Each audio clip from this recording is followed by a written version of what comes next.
आज हम बात करते हैं SC/ST एक्ट के बारे में। आज हम SC/ST एक्ट के बारे में जानेंगे कि SC/ST एक्ट क्या है और SC/ST एक्ट 1989 क्या है।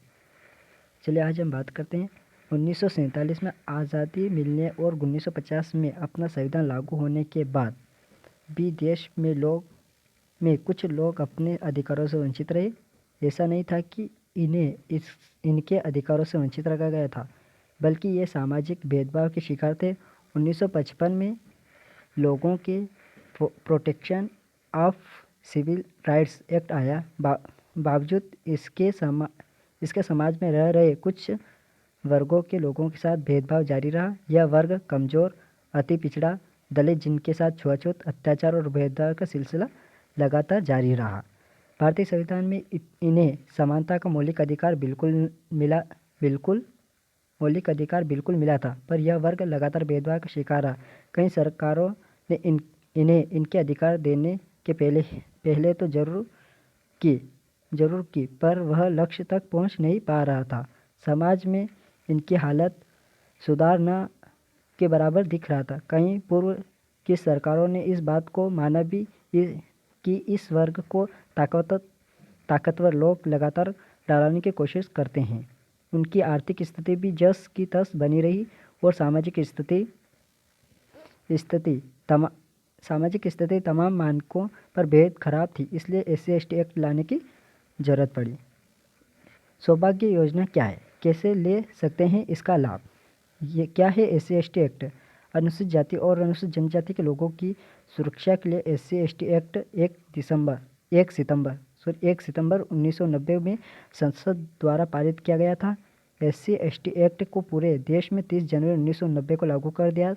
इसका उद्देश्य अनुसूचित जाति और अनुसूचित जनजाति वर्ग से ताल्लुक़ रखने वाले लोगों को सार्वजनिक सुरक्षा मुहैया कराना था तथा इसके खिलाफ समाज में फैले भेदभाव और अत्याचार को रोकना है। इस एक्ट का मकसद SC/ST वर्ग के लोगों को अन्य वर्गों की तरह समान अधिकार दिलाना भी है। अनुसूचित जाति जनजाति के लोगों के साथ होने वाले अपराधों की सूरत में इस एक्ट में सुनवाई का विशेष प्रावधान किया गया। इसके तहत इस समुदाय के लोगों के साथ भेदभाव या अन्याय करने वाले लोगों को कठिन सजा का भी प्रावधान है। SC/ST एक्ट 1990 के मुख्य प्रावधान: जाति सूचक शब्दों का इस्तेमाल करने पर शीघ्र ही मामला दर्ज हो जाता है। इसके खिलाफ होने वाले मामलों की जांच का अधिकार इंस्पेक्टर रैंक के पुलिस अधिकारी के पास रहता है।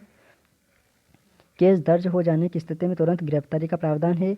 SC/ST मामलों की सुनवाई सिर्फ स्पेशल कोर्ट में होगी। सिर्फ हाई कोर्ट से ही इस मामले में जमानत मिल सकती है। अत्याचार से पीड़ित लोगों को पर्याप्त सुविधा और कानूनी मदद दी जाती है। पीड़ित वर्ग को आर्थिक और सामाजिक पुनर्वास की व्यवस्था की जाती है। सुनवाई के दौरान पीड़ितों और गवाहों की यात्रा और जरूरतों का खर्च सरकार की तरफ से मुहैया कराया जाता है। इस एक्ट का एक और प्रावधान यह है कि उन क्षेत्रों का पता लगाया जाए जहां यह अत्याचार ज़्यादा हो रहे हैं और उन्हें कैसे रोका जा सकता है, इस पर अमल किया जाए। क्या है प्रधानमंत्री मातृ वंदना योजना और कैसे इसका लाभ उठाएं? सुप्रीम कोर्ट ने किया था यह बदलाव। SC/ST एक्ट बदलाव करते हुए 20 मार्च 2018 को सुप्रीम कोर्ट ने इस मामले में तुरंत गिरफ्तारी कर रोक लगा दी। सुप्रीम कोर्ट ने शिकायत करने पर तुरंत मुकदमा दर्ज नहीं करने का आदेश दिया था। कोर्ट ने कहा था कि शिकायत मिलने की स्थिति में शुरुआती जांच DSP स्तर के पुलिस अफसर द्वारा की जाएगी।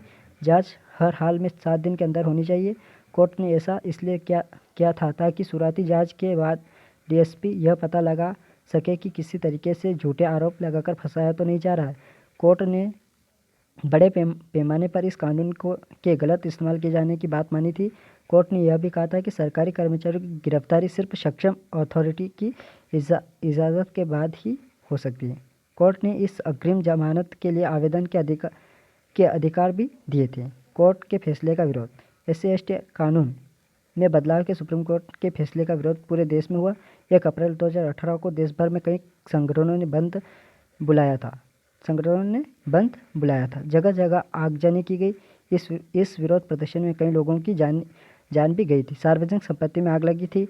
कई लोगों ने कोर्ट और सरकार के खिलाफ जमकर नारेबाजी की। संगठनों की मांग थी कि SC/ST एक्ट 1990 में संशोधन को वापस लेकर इसे पहले की तरह लागू किया जाए। हालांकि सवर्ण समाज कोर्ट के फैसले से खुश था।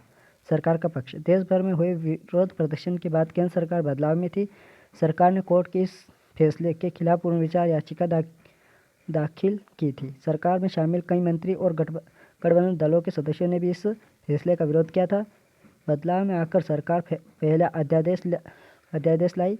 बाद में सरकार की ओर से मानसूत्र सत्र SC/ST एक्ट संशोधन विधेयक पेश किया। कांग्रेस समेत ज़्यादातर विपक्षी दलों ने इस बिल का समर्थन किया था। संशोधित बिल में सरकार इस तरह के अपराध में FIR दर्ज कराने के प्रावधान को वापस लेकर आई थी।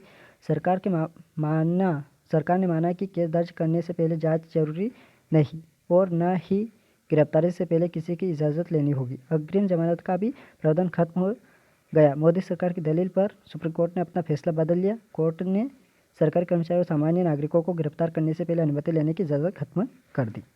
मिलते हैं दोस्तों जल्द दूसरे वीडियो के